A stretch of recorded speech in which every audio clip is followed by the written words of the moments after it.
Hello, Toy Collector fans. Universal Toy Collector here, and welcome to the channel.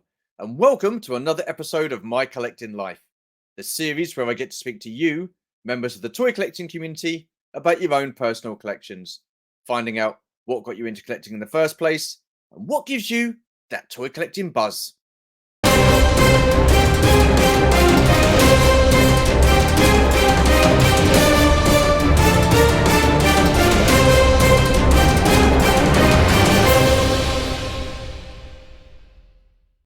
Okie dokie then, so who do we have on this week's episode? Well, why don't we find out? You all know the drill by now. Grab yourselves a cuppa, make yourselves comfortable, and let's take a look at some of his collection in a musical montage.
Okay, yet again, another varied collection there. You've got Star Wars, you've got Action Man, and you've got Turtles. And Turtles is a line that I've dipped my toe in unofficially, so to speak. So I'll get into that a bit later. But it is a pleasure to welcome to the channel Nick from APD. Hello, sir. How are you? Hello, Stu. How are you, mate? I'm good. Thank you for having me. No, absolute pleasure. Thank you very much for accepting the invite. It's be nice to get to speak to you about toys and your collection and stuff like that. So that's good. As long as it's not because I guilted you on the Carnage stream saying, hang on, I want one-to-one with you. I always have to share you with other people. Full disclosure, that's exactly why you're here, mate. I felt really guilty that I hadn't asked you yet, but yeah. Well, no, good, because my plan worked. No, I was getting around to you, but no, it's all good. You're here now, so let's crack on. I've got 10 questions for you, all about you and your collection. Run time, roughly about an hour. If you go over, that's not an issue. So, first question. What are your childhood memories and what toy lines were you into? Oh, wow. Childhood memories. Well, lots of memories of when we were growing up, sort of early 90s. I remember I have lots of memories of our parents saying to me and my sisters, go out in the back garden and play. Because it was 5 kids, so it was me and 4 sisters. So obviously we've probably been in the house doing my parents' head in, getting everything messy. Parents want to get on and do housework. So lots of memories of being in the back garden. And like, I remember they brought us this like fancy climbing frame, just I guess so that we could, burn some energy off because we're all hyperactive. But so that's the main memory of childhood. And toy wise, it was quite varied. A lot of Action Man, Teenage Mutant Ninja Turtles, Power Rangers, Action Force, a little bit of G.I. Joe, but it was more Action Force International Heroes sort of for me. And yeah, any action figure. I didn't care. Oh, Ghostbusters. I had that Ghostbusters house, which became the de facto house for every toy line I ever had that fitted the scale. So yeah, lots of memories there, and that they're the toys that really stick in my mind. Because I'm assuming that you were born in like the 80s and then sort of like grew up in the 90s. So you had all the 90s toy lines, whereas I was in the 70s and then had like the late 70s, early 80s toy line. So I think you're the first person that's actually sort of like grown up in the early 90s, mid 90s with those toy lines that I've spoken to? Yeah, so I was born in '84. So I am picked up sort of the back end of the '80s. I've got two sisters who are younger than me, older than me. My oldest sister was a little bit, I'm not sure if this is the PC phrase now, but she was a complete tomboy. And she was well into Motu and bits and pieces like that. A little bit of Thundercats as well. Because I did have Thundercats as well. I don't know why that didn't come up then, because I remember I had like the Fist Pounder, the battle tank or whatever it was called, and I had the main cast of figures. I remember the ring that used to plug in the back of them and their eyes would light up. But yeah, so from that sort of point, there was my sister being born early '80s, and her being into boys' toys. Of course, that bled into me, which then I got given. Her friend who lived a couple of doors down gave me an old vintage Action Man, which kicked off the love of Action Man. And of course, when that fell apart and my mum and dad binned it, I was devastated. So then that's around the time that the '90s Action Man kicked off. So they replaced it with that. And yeah, so I'm probably a bit of a waffly answer there and a bit round the houses. No, that's fine. So what I can't. I grew up with two sisters. I cannot imagine what it was like growing up with four sisters. So I mean, did you? I was dressed up as a girl a lot. I had makeup put on me. Explains a lot. It does explain a hell of a lot. I mean, I had four sisters who just used to. So two of them, they were twins. I've got two of twins who are a year and 25 days younger than me. So my parents were obviously, I don't know, they must have been getting good cheap wine in the mid '80s. And then the one who's 4 years older than me and one who's 6 years older than me. I think that's how it goes. So I really was the middle child. But obviously with it being girls, there was a little bit, I probably got away with a bit being the only boy, but you know, I was battling four girls constantly, mate. It was carnage. Mate, so, that word comes up a lot when you're involved in it. But what I was going to say was, mate, you can spend the rest of your life battling girls. You're never going to win, mate. You never win. But there you are. Not at all. You mentioned a lot of toy lines. What was your favourite? What would you have classed as your favourite, or did it sort of like change from year to year? It definitely changed. Action Man stuck with me quite a long way through. But what I found would happen with Action Man, especially because I had one vintage Action Man, which, as I say, fell apart. But the joy of getting the '90s Action Man was, at the time, you go to car boots and you go to markets and things, and vintage Action Man was being sold really cheap. So for little to no money, I could buy vehicles and bits and pieces to go with my Action Men. Yeah. And so what sort of happened was I went through various things. I remember Turtles. I was mad on Turtles. I really was there for Turtle Mania. It was crazy. I mean, I know it was out before in America, but obviously it's around 1990, if I recall, in the UK. 89, 90, it really went nuts here.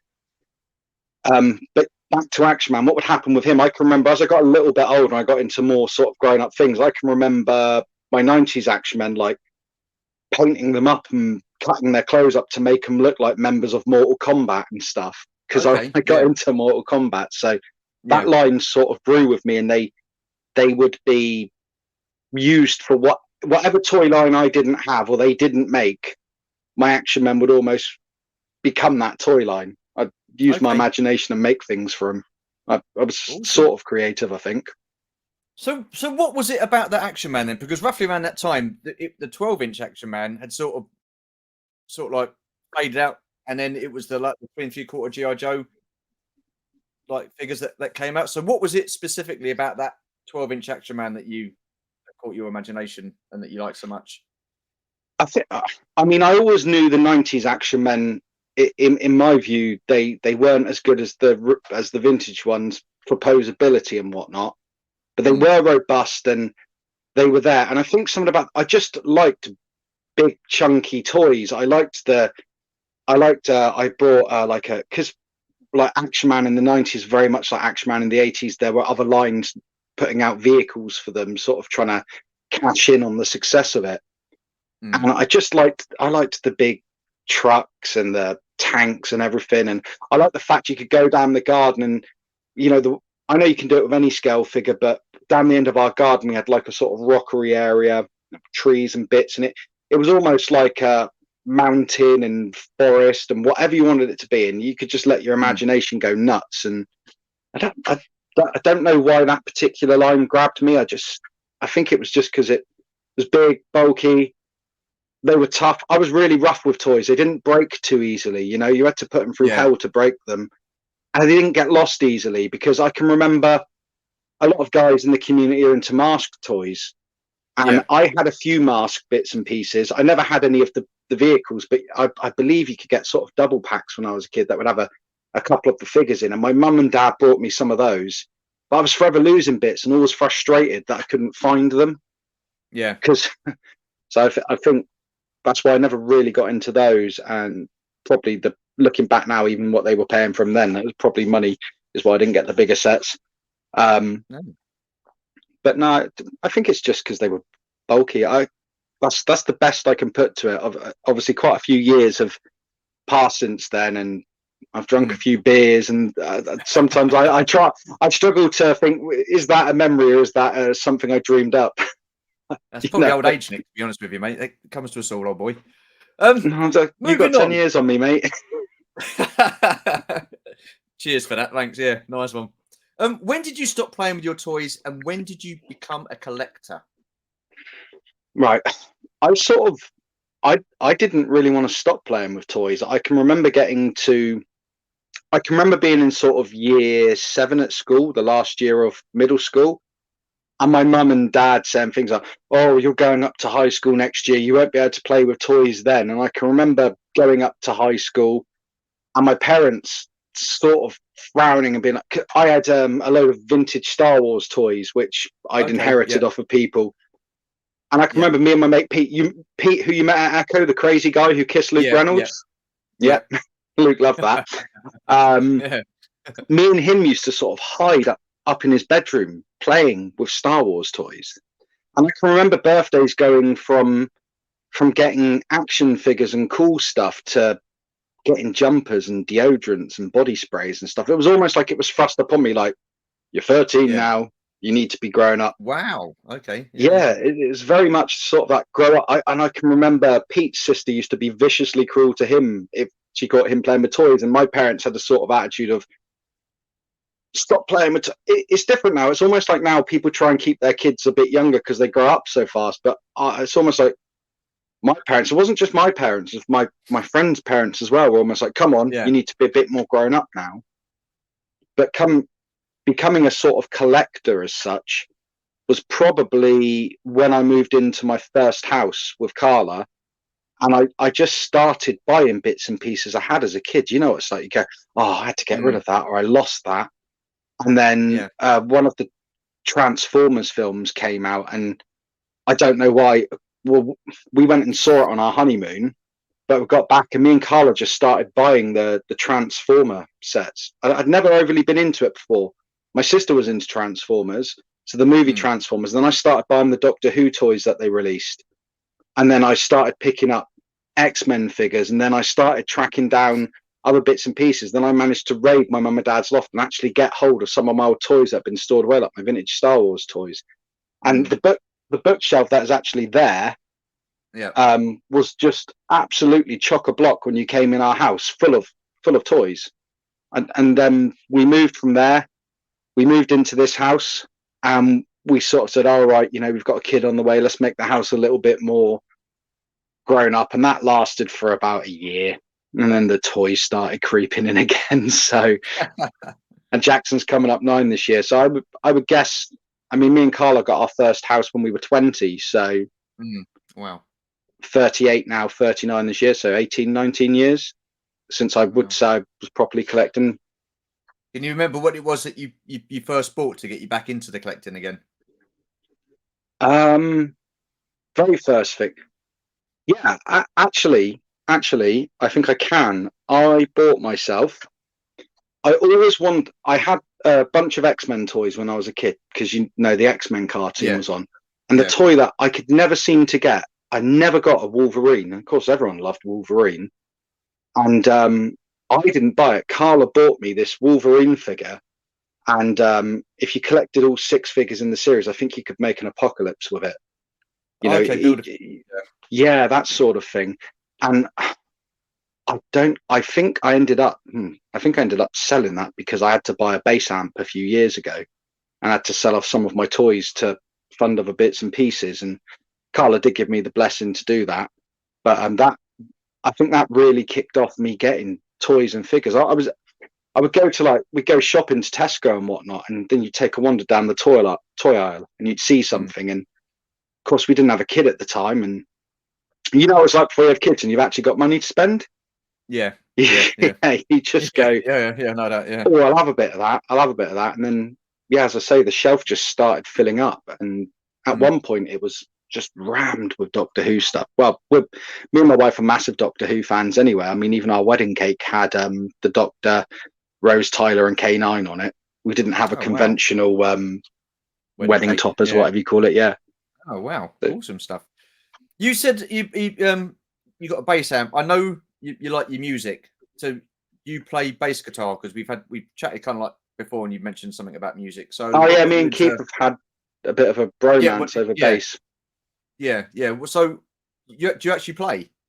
Yeah, I play. I played in bands and whatnot. I've been in bands I've been in like sort of rock bands we wrote our own material right through to just before the pandemic.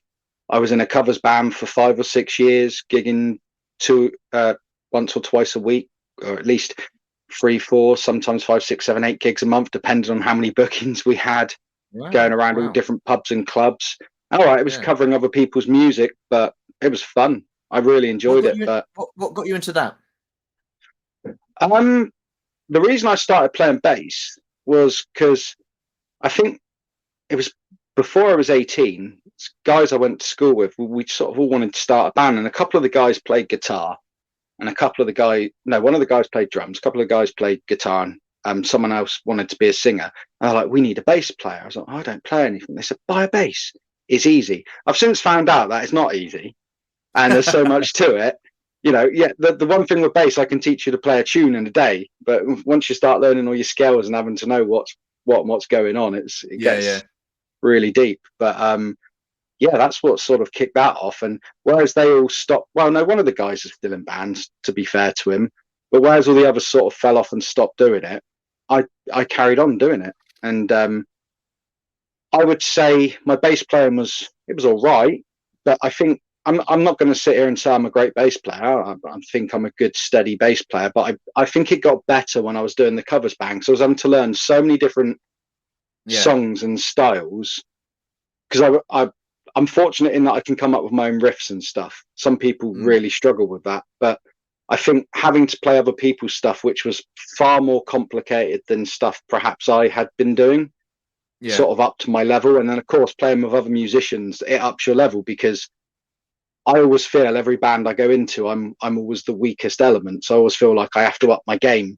to get up there with the rest of them. That's not a bad. I wouldn't say like being the weakest element is a bad thing, but I mean it's good that you want to improve. It's like anything. It's like football.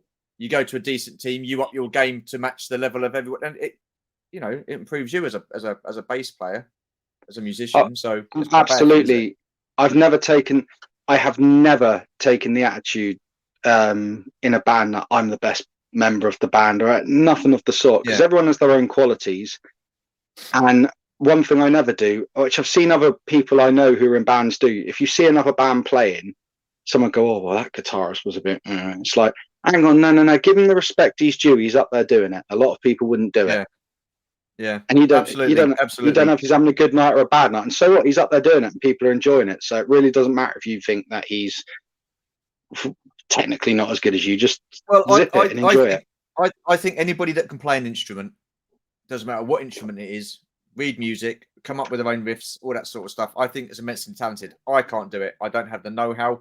I don't have the patience, and it's something that I wish I could do, but I just, in myself as a person, I don't have it in me to do that, because I get frustrated easily. We did a rock musical back in 2015 up at the Edinburgh Fringe, and the part I played he was an aging rocker with HIV. He had to play guitar, and Mhm. I had no idea. I just couldn't get my head around it, the movement of the key, because I had so much to think about. I had the lines to think about, the music to think about, then like the acting and playing the guitar. It was just, yeah, it was a bridge too far. So I just, yeah, had to mind playing the guitar. Yeah, It but didn't look great. to be fair to you, anyone watching it would know that they weren't there to see you as a guitarist. They would have been there to see you as the overall, isn't it? I mean, Oh, believe you me, there were some people, like you mentioned, saying, "Oh yeah, he's a bit this, that, and the other." You get that in theatre as well, absolutely, and that's one of the reasons why I gave up with it. It's just a confidence thing. I thought, just, you know what, I'm done. I'm done with it. So I've not I done mean, it since occasionally, 2015. occasionally after gigs, and I've seen this happen to everyone in the band. I remember one night we did "My Generation" by the Who, right? And there's a bass solo in it, and the version I learned is as close as I could get to what you would hear on the radio edit of the song. Because John Entwistle, the bass player, the greatest bass player there ever was, one of them, you know, if not Mm, the one, he used to vary it up every time he played it anyway. But this person, I don't know. Perhaps I played something slightly different to what they knew.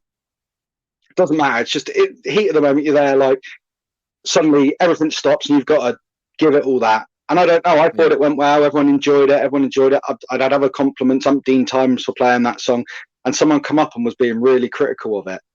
And I just said to him, "Are you in a band, mate?" He's like, "No." I was like, "Shut up then, because until you do what I do, just disappear, yeah." yeah, yeah. Let me. It's really weird. It's very catty. It's a very catty kind of can be a catty bitchy environment to be in. It's like everyone's trying to outdo each other, and I don't like that. I just don't like that at all. That's not my I'm cup not of a tea. fan of that sort of thing. At the end of the day, No, no, not great. And it, like I say, a lot of things is when it comes to me with singing and stuff like that. I just sing. I just go out and sing. Right? I didn't used to think about it. Didn't have to think about it. It was just there. I could do it. Not a problem. I'd learn the song, bang it out. No issues. What I did I'm find difficult is when I'd started getting technical about it, and people wanted me to get technical and think about the breathing and your diaphragm and all that sort of shit. As soon as I start thinking about stuff, that's it. I'm fucked. That's it. I'm done. I can't I think mean, about it. you obviously you put that clip up on the last stream of me singing in the bath. I am by no means a good Awesome. singer. I can't. I'm not a particularly good singer. I wouldn't say I'm tone deaf, but I'm not a good singer. But I've Yeah. never needed to be I mean, there's a couple of songs I used to do "Highway to Hell" in our band because the singer could never sing it, whereas I can scream and shout and whatnot. Mm. So I used to do that, and because singing and playing, I can do it on particular songs, but other songs it's not Yeah. my strongest element. But it never really bothered me. I mean, I'm I'm surprised I didn't send through to the group chat for Carnage the videos of me at karaoke. The thing is, it doesn't bother me, but I completely understand what bothers other people. I just think, sod it. If I'm up there doing it, if you got something to say, go up there and show me how to do it. Because and Yeah. if you know, that's just my view on it. But then I've got the experience of having done a few hundred gigs, maybe. So Yeah. I have an advantage on a lot of people, whereas Yeah. I've had things go wrong on stage. I've had stuff happen. There's not many. You just sort of, I don't know, man. When I go on stage, it's almost like I don't really see what's any further in front of me than that. You just Mm. become focused on your part. And I used to spend most of the night laughing with the drummer and taking the mix. So, Did you enjoy it? oh yeah. And the so much so that I was thinking recently, and my friend was saying to me, who went to a karaoke night with me a while ago, a couple of weeks ago, you should get back into it because we descended on a local pub that had a karaoke night. And I think 3 years of not going, I know I'm not a singer, but I think 3 years of not performing, and I was like 6 or 7 beers in me, and I'm like, right. And I was just up every other song because no one else was doing it. That's sort of exciting, Awesome. get that demon out of me. I just needed We'll to have to show hit a off couple of again. karaoke bars. We'll have to meet up and hit a couple of karaoke bars, mate. That'd Oh, be awesome. I'd love to. I mean, like I say, I'm not a great singer by any stretch, but I will give Who cares? It's anything a go. karaoke. It's Exactly. karaoke. Yeah, so it's all about a laugh. Right. Okay. Moving on. Do you have a Grail piece that you would like in your collection, regardless of how much it cost? I had I had a Grail piece, which I now actually own, which is an Action Man figure from the vintage line called Bullet Man. Okay. I own him now. I mean, he's tucked away in a box up there and all delicate and could fall apart if you just breathe near him. So he's sort of all protected. Yeah. Um, Awesome. but as for Grail pieces, I don't think there's one. I wouldn't say there's one thing that I particularly want. There's a few things I want in the Action Man line. I want an original Tom Stone because mine's got a reproduction body on it. Okay. I don't. I'm just looking around now. No, I think the boring answer is I don't have one particular Grail piece. I don't. I try not. I think where I focused, I wanted a Bullet Man so much because it was such a rare, bizarre figure, and I felt I was aware of it, but I saw Dave Toy Ploy restore one on his channel, and that just really kicked the juices going. I was like, oh, I really need to get one of these because most of them are all beat up and fallen to pieces because of the way they're made. Yeah. And I was chatting to another collector I know, and he's like, well, I've got one. It's all glued together in a lump, but you can have it. I was like, you what? He's like, you can have it. And he sent it to me. And I restored it, took it apart piece by piece, cleaned it, re-elasticated it. Had no choice but to use a couple of replica pieces because repro parts, because there was no choice at that point, or not without spending ridiculous money. And I literally restored, and he's beautiful. He looks great. You know, there are more complete examples out there of it, but there are a lot more.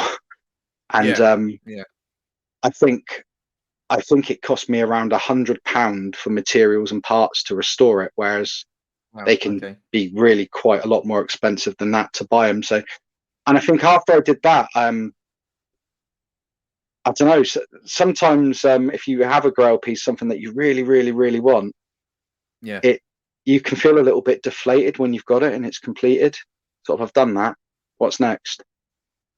And then like when the pandemic hit, I mean, I probably doubled my Action Man collection because, as a lot of us were, we were sat at home. We had no other outlet. We weren't spending our money on anything. So I was just buying up Action Men for the sake of buying them up. I mean, don't get me wrong, it's a lovely collection, but I've stopped now. I'm now working on completing individual Action Men.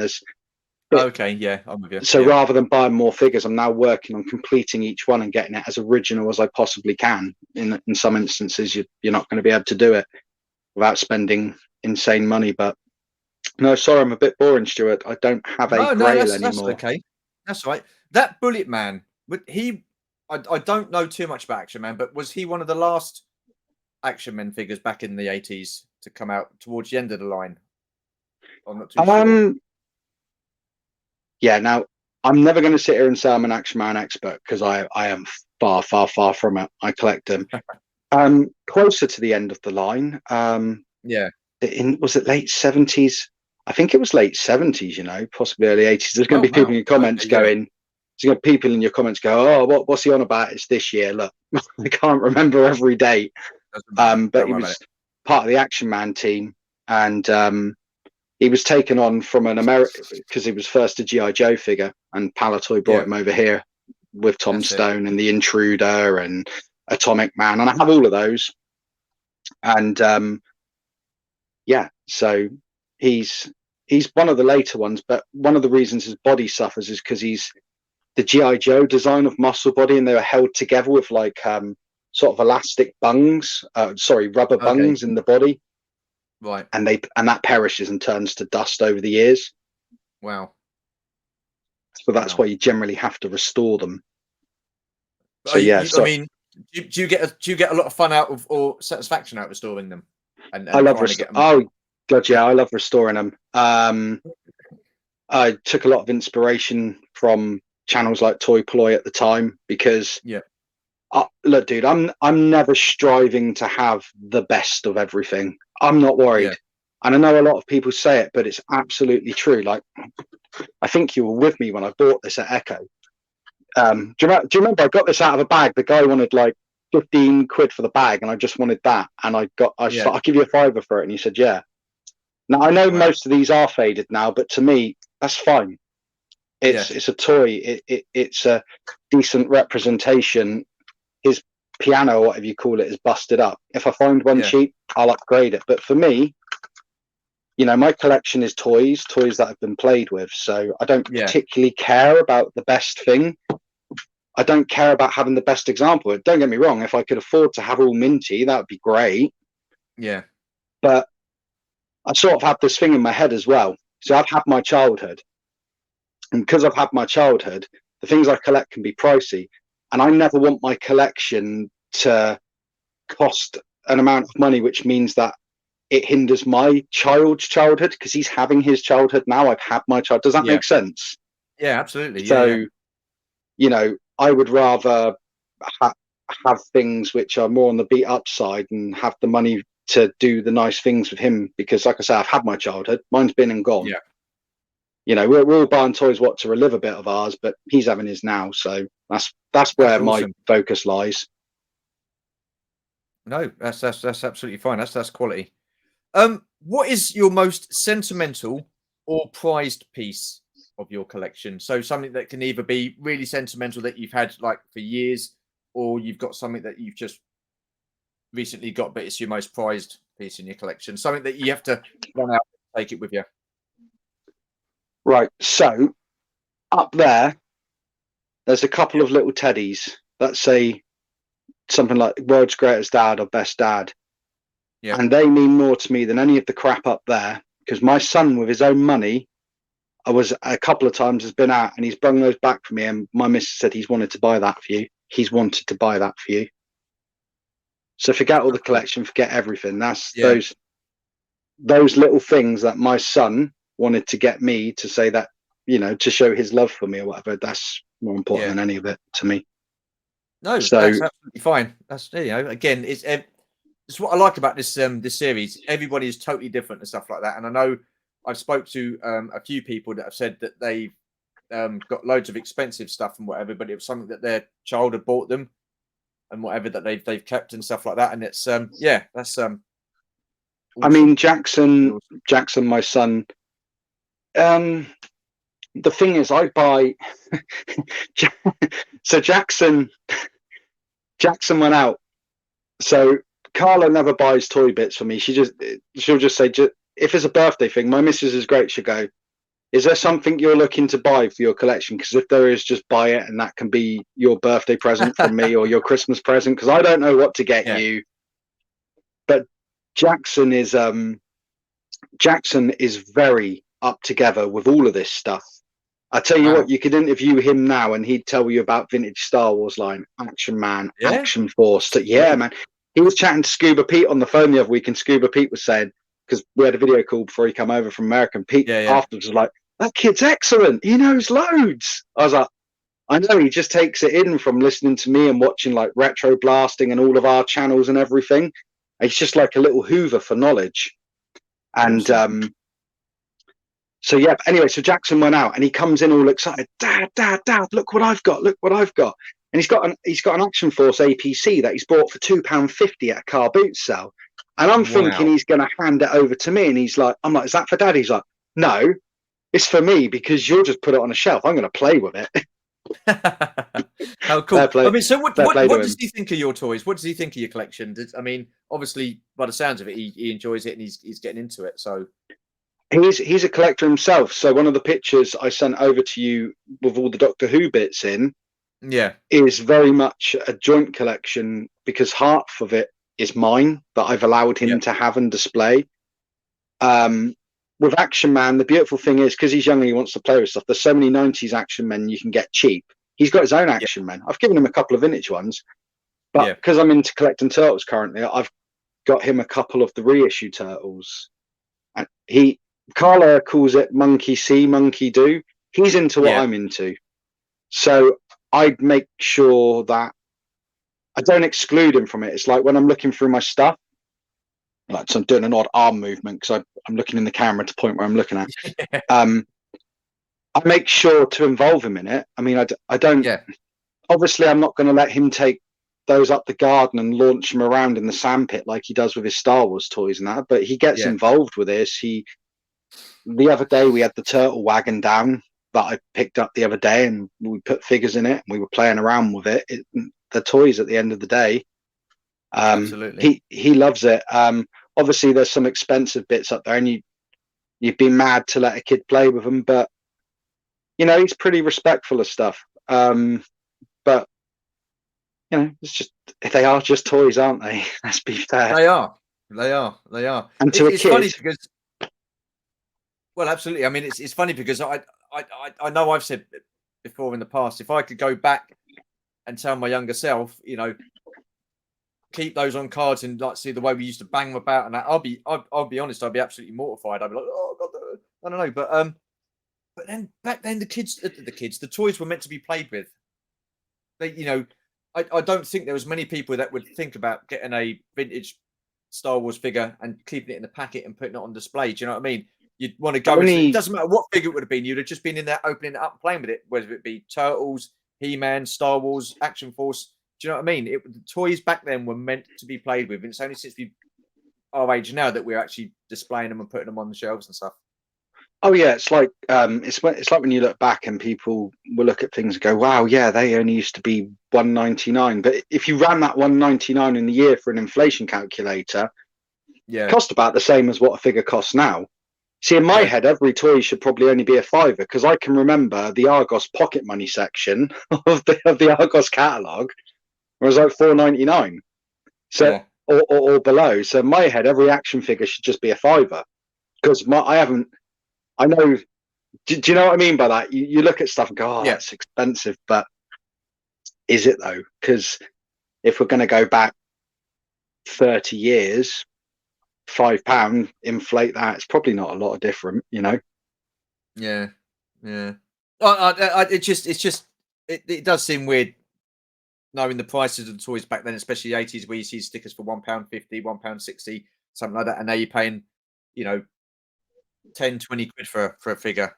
I know the articulation a lot better and stuff like that, but I mean, had you have had your Star Wars vintage toys, had you have had them and you never played with them and you kept them on the card and you still had them today, would you have the nostalgia for them? Probably not, because they'd have just been things that you'd have put up. Not. Yeah, absolutely not. I mean, but like I said, back then, all I wanted to do was get the toy open and play with it in the garden, upstairs in the bedroom, wherever. I just wanted to play with it, and because that's what toys were there for back in those days. And going back to that, do you feel children feel the same way about? I know your son does, Jackson, but do you feel in general that kids have the same outlook as we did back then on toys, or are they into other things like computer games and stuff like that? Or I think it massively depends on the kid. I mean, I've always been quite I'm not going to say against.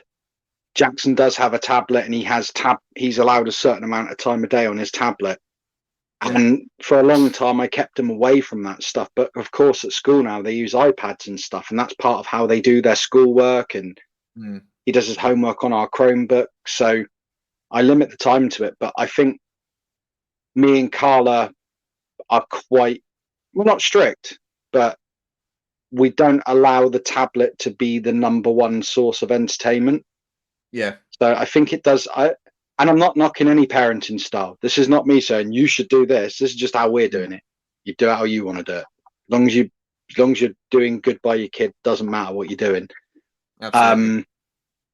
But we live in a really rural area. We got fields of this. I mean, just to the side of my house, there's a field with sheep in it. Like literally, look out the window. There's sheep. Like, well, there was at least a while ago. They've been moved fields now. Gone to the abattoir, but we don't tell Jackson that. But yeah, I think it really does just depend on the kid. I mean, I'm not strict on it, but I really do encourage proper playing with toys. And the thing is, Jax has got such a brilliant imagination. It'd be a shame to sort of squander it on just playing a tablet all the time. I love watching him play games, and I love watching him draw pictures and stuff. Like the other day, he drew a picture. I'm not going to say what the subject is now, but the podcast that I'm doing on my channel. There's been a lot of talk of this particular subject in our house at the moment, and of course, it's connected to stuff that a lot of us in the toy community all know. So Jackson was drawing pictures of it and like getting all creative, and I was like, that's so cool to see, man. You know, I It's love awesome. I love watching that. I love the imagination of a kid. I mean, that's what I used to do. I mean, and I think most of us did back in that day. We just had such an imagination because we didn't have things like iPads and mobile phones and tablets and all that sort of stuff. It was just literally we're out playing, and I think it does. I think a kid can benefit from that. Absolutely. I think it is. I think it is good to have, like I say, everyone parent your kids how you want, as long as you're being good to them and doing good by them. It's great, but I do think it's good to encourage traditional play, as I like to call it. Get out in the garden, get messy. You know, like we live rural. Jax has got a mud pit in our garden. I mean, it does my bloody head in because he keeps digging this hole, and I look, you're ruining the lawn. But then I think, oh, he's having fun. You know, it's only one area of the garden. You know, that's fair enough. Fair enough. Right. Is there one toy line you do not currently collect, but you wouldn't mind getting into? Power Rangers. Just the original, just the original ones. Just like, you know, I say original Power Rangers fanatics out there go, what do you mean? You know, I'm talking like through from the first set of Zords through to like the Thunder Zords. I would love to get those two sets of Zords. I'd love to get the sort of 8-inch figures again, because I had all that. Not all of the original. I had all of the Thunder Zord team. I didn't have the first ones. My friend did, who we used to play with a lot. Love to get those. But they're, you know, they're toys that break quite easily. A lot of parts to take up a lot of space, and they do command a price. So or there is one other which I would love to get is Manta Force, because I had a lot of Manta Force stuff as a kid. Okay. I don't know if you're aware of what Manta Force is. I've heard of it, but I can't. I'm not. They were like spaceships which had these mini little figures in them with very little articulation. You could move their arms and bend their legs, and there was this big grey ship which inside it had like 8 or 10 other little ships, and there was like the Red Venom ship and awesome stuff.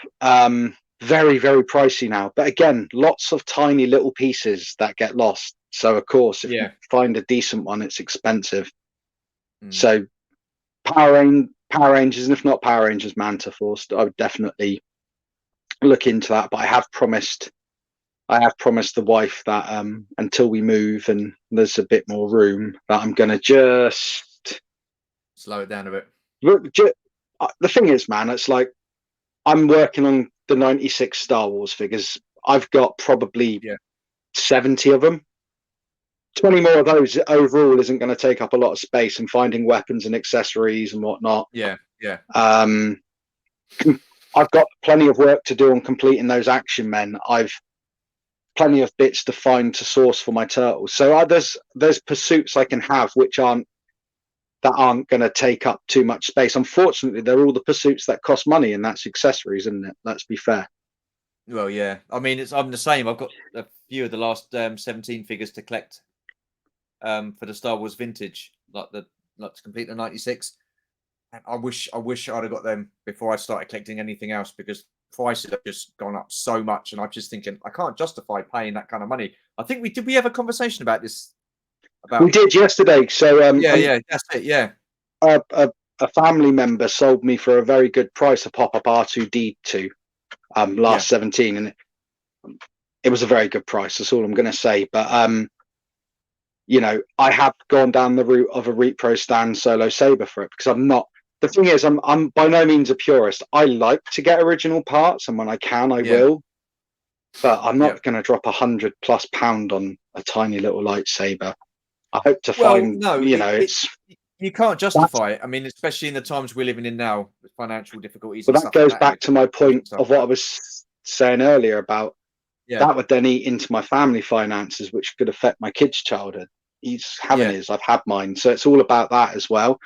And the thing is, one thing that's good with the way my mind works, I know every I can tell you, I can't tell you what's up there, but if I go and look, I could look at any of those Action Men up there and go, that's 40th reissue, that's repro, that's vintage. And I know that some copies are really good on the Star Wars weapons, and I've got a few original weapons, more actually, quite a few more than I thought. But oh, sorry. Oh, hello. That's all right. Oh, wow. You know, there are a few repro bits in there, but I was looking through Stern. There's quite a few original weapons in there. But I mean, I'm not going to say I'm an expert, but I'm pretty reasonable at identifying between. Yeah. Some, I mean, obviously, I know there's all this drop test, float test stuff, and light test, but some of them you can just look at and go, "That's a really crappy molding." You know, that's. Yeah.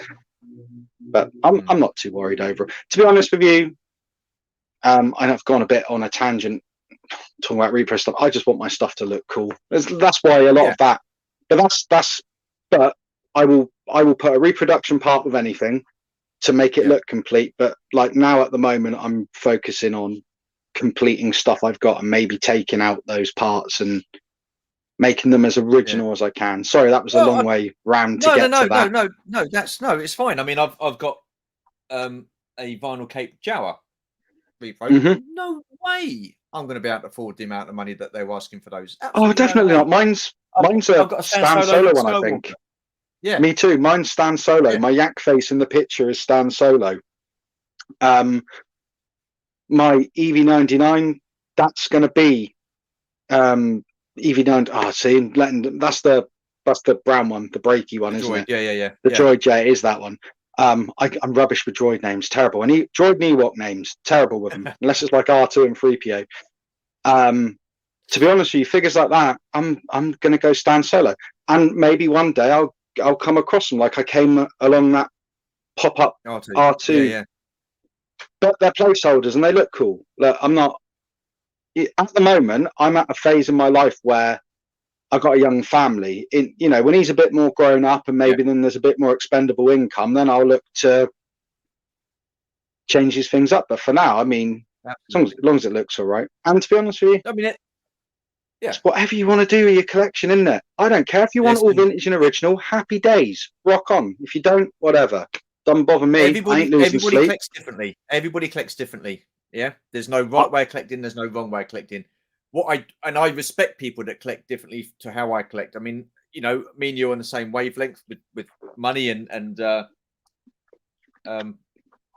repo parts and stuff like that. I don't mind, but I don't want people to come and shoot me down just because I've got those figures in my collection, or the capes are a repro cape, or I'm getting figures from Stan Solo. Right? I don't shoot anybody down for how they collect, and you expect the same back. Really, do you know what I mean? The way I look at it, right? Someone online, in my comment section or whatever, wants to have a go at me about how I collect. Crack on, mate. I don't care, because I ain't going to lose any sleep over it. Chances are you won't come say it in person. You do what you want to do. I'll do what I want to do. And actually, if I read negative comments, I generally laugh and think, you got that wound up that you had to leave it. What is wrong with you? I know. All this stuff. I have friends who collect Action Men who will not have reproduction or 40th anniversary parts. They won't have it.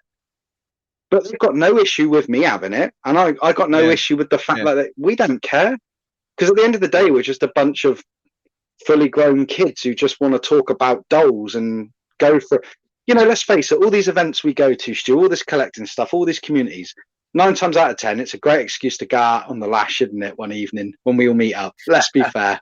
What's it all about, really? I mean, the social side of it is definitely very cool. I mean, we, picked up from the other weekends, but at the end of the day, it's just a hobby and they're just toys. Toys, mate. Literally, toys. Moving on. What made you decide to start a YouTube channel? I mean, the story goes, and I've told it a few times. I went on to USR, now ZSR, Universal Shabby Reviews, Zero Shabby Reviews now. And I think Tez thought I was a different Nick, because there's another Nick with a YouTube channel who does Action Man stuff. Okay. This is my working theory, and someone else has said something much to the same as this. And I went on and I spoke about Action Man, and got on really well with the lads. And Shabby said to me, "Why don't you start a YouTube channel?" And I was like, "Yeah, I'm not very good at talking on camera and stuff. And as you've now seen, I never shut up.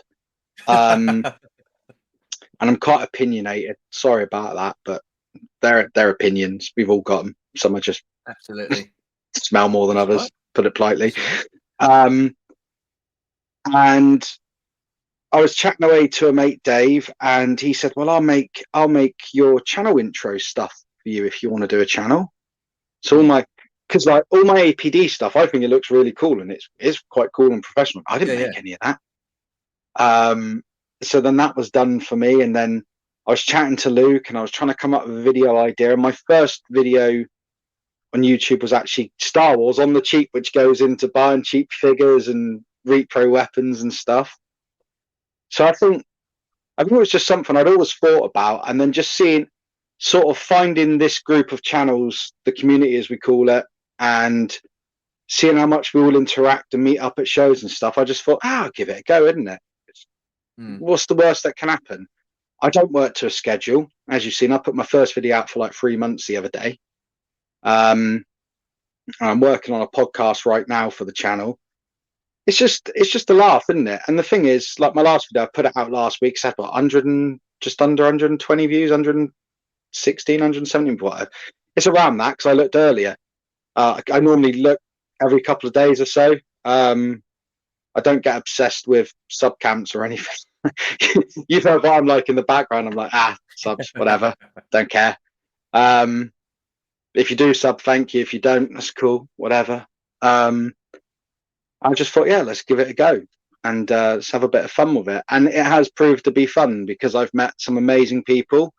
We've all met up in person before. Met you. I've met Luke. I've met Dave. I've met like so many people. The list of people. Scuba Pete. I mean, I've got drunk with Scuba Pete now. Do you know what I mean? Like, how mad is that? How was that? How was that? Oh, one of the best nights and days I've had in such a long time. What a genuinely lovely couple Scuba and Leslie are. Absolutely. Absolutely. Well, you got to meet up with them a couple of times, didn't you, over the week or so they were here? But yeah.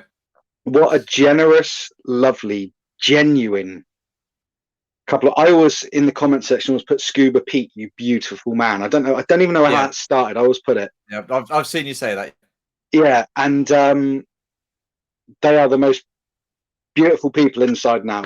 And that might sound mushy and cheesy, but I tell you what brilliant people.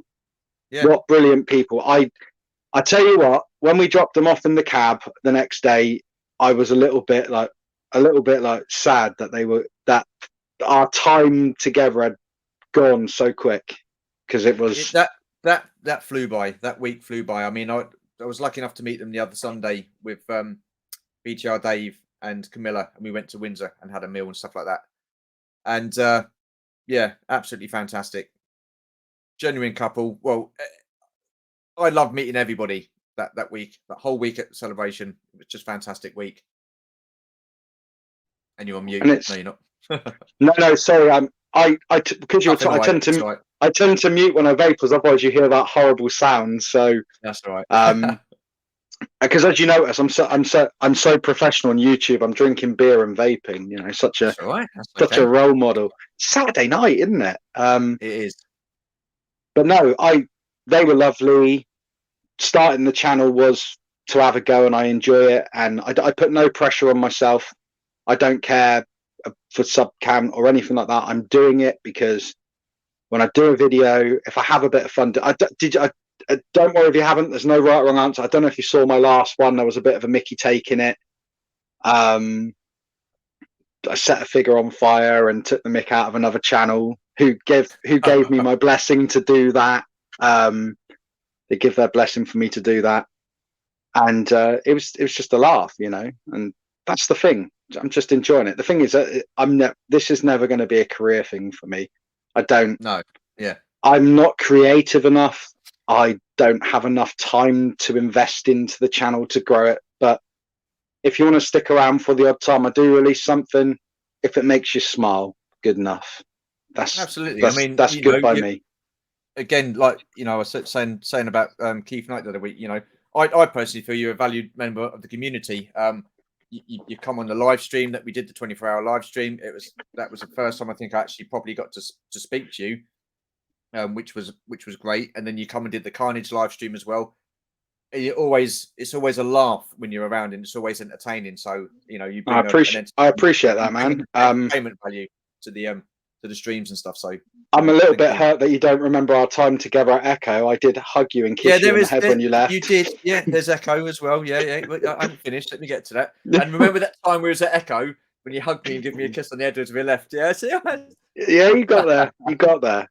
You see, the funny thing about that, Christian put a video out, and you look on that video, and I said to Christian, I was like, Christian Smugglers Canyon, who another really good friend I've made, and we're in contact a lot now, and we've met up a couple of times, and I was like, dude, why did you have to put the shot of me in drinking? I'm like the only dude, and whenever I appear in a video, I'm always drunk or drinking. What sort of image? Nah. It was good. I mean, the thing is, what I liked about that is I had previous to Echo, I hadn't really like spoken to you at all, and I just think the banter we had straight away was just was it was immediate, wasn't it? We both started taking I think so this is it with me. When I meet someone and they immediately start with banter, taking the mick a little bit, I'm watching my language because obviously I'm aware this isn't the Carnage stream. Right. Yeah. Which is quite hard for me to do, I'll be honest. I love that because then I'm like, I know the level I'm at, and I think you and me spent the whole day ripping on each other, didn't we? Yeah, and it was good, solid fun, and I enjoyed it. And Georgie, your missus, she's lovely, and just like bless her. She was joining in as well, and giving you a bit of grief as well, which I thought was funny. Mate, we ended up hanging out for quite a chunk of it, didn't we, for that day? Yeah. So it was No, it was good. It was good. And that's what I like. This is what I like, the social aspect of things, and meeting new people, like-minded people, whether it's for banter or whether it's for toy collecting or just having a laugh. Do you know what I mean? It's and there was plenty of that Echo and over this the other weekend. So yeah, awesome stuff. I've got 2 questions left for you. Okay. What gives you that toy collecting buzz? Oh, although I don't have a grower or anything currently, as we've discussed, there is something about getting that bit or that figure or that thing, you know. Sorry, there. I was where I've been drinking beer. Gas tries to escape your body through the mouth. I was trying not. What happened there was I nearly burped. Sorry, guys. I'll just be honest. You don't bother editing that out. I won't. I'll leave it in. And it's getting that bit or when you find something in the wild, like in a charity shop or something, like, and Jax does it now as well. Like, I took him out and he was in this rummage box at this random stall in our local town. And he found like 2 Action Force figures, and an SAS one was one of them. And so, and that buzz he got as a kid, he's like, Daddy, look what it's got. I still get that. It's finding that bit. Or do you ever? I try not to use eBay too much, but let's face it, we all have to use eBay. Yeah. It's when you put in that cheeky offer and someone accepts it, or you sit there and you're counting down. It's 5, 4, 3, 2, bang. You're the highest bidder. You win. You know, I love that. It's that. So Carla knows. You alluded to Jackson, and he gets that buzz when he finds it. How does that make you feel, knowing that he's like, oh wow, excited for about finding a toy that he's wanted, or just something that you might like? How does that make you feel? I mean, you've met me in person. I might be rough around the edges. I might be a bit sweary and laddie and loud and all that, but melts me, mate. Hits you right there. Seeing the happiness. Do you know what I mean? That's that's what it does for me. Because let's face it, you know, all the stuff we do once we've had kids is for our kids, isn't it? And the thing is, you know, when you see him buzzing, you know, he's found something in a 50p rummage box, and he's excited because even he knows it should be more than 50p. And I've had to tell him, you've got to stop telling people that it's worth more. Awesome. Dude, Oh, the joys of don't do that. children. Yeah. Because he's pretty like he's pretty up together, but it's like don't. But no, but what's it do? That just melts you a little bit, doesn't it? It's like, yeah, seeing him happy. It's always about seeing him happy. Be it finding a toy, giving him a toy, like Easter Day last week. We only bought him one Easter egg. Oh, shock cruel parents, one Easter egg. But we know that all my sisters, 4 sisters, all the aunties, he ended up with about 15 eggs, which is why. But what I said to Carla was, he's getting a bit into turtles at the moment. Let's get him a toy. So we picked him up like a reissue Bebop toy, and he did an Easter egg hunt, and that was one of the things at the end of the Easter egg hunt. That was his, and just seeing how happy he was with that, you know, boom, just makes you feel good, doesn't it? Awesome. Yeah, that is awesome. Absolutely awesome. I love those. Well, I had that feeling when mine were younger. They're 20 and 24 now. So, now they just they look happy when you hand them a couple of sheets out of your wallet now, isn't it? yeah, that's the only time we hear from them. Yeah. Right. Last question. What does your collection mean to you? What does it mean to me? It means memories, bit of happiness, a little look back into my past. I don't put any financial I know there's obviously a certain amount of financial value to it, but I don't collect. Yeah. I don't collect for. I couldn't care less. If this house burnt down tomorrow, the only thing I care about is that those 2 downstairs were out and safe. That's all irrelevant. It's just stuff. It can be replaced. Yeah. What it means to me? It's just a little look back into. I'm not going to say happier days because life is good and I'm happy with what I've got. Yeah. Very happy with what I got. I'm not a religious man, but I'd say I'm very blessed to have what I have, the lovely family, everything, you know. You ain't got to have a lot of money in the bank to be rich. I'm rich in the sense of what I have. But what it means to me, it's just a look back. It's just a little peek. It's a little peek into my childhood, and our childhood is what makes us. And it's just a little look back. It's a look back at the journey from there to here today. If that makes any sense as an answer. Yeah, absolutely. Yeah, it does. And this whole conversation has just been really, I found it really interesting and fascinating talking to you, because how you've spoken, I think you've spoken really well. I've just loved listening to you, and it's been an absolute pleasure having you on this series, mate. So thank you so much. Oh man, I appreciate that. Where can people find you social media wise?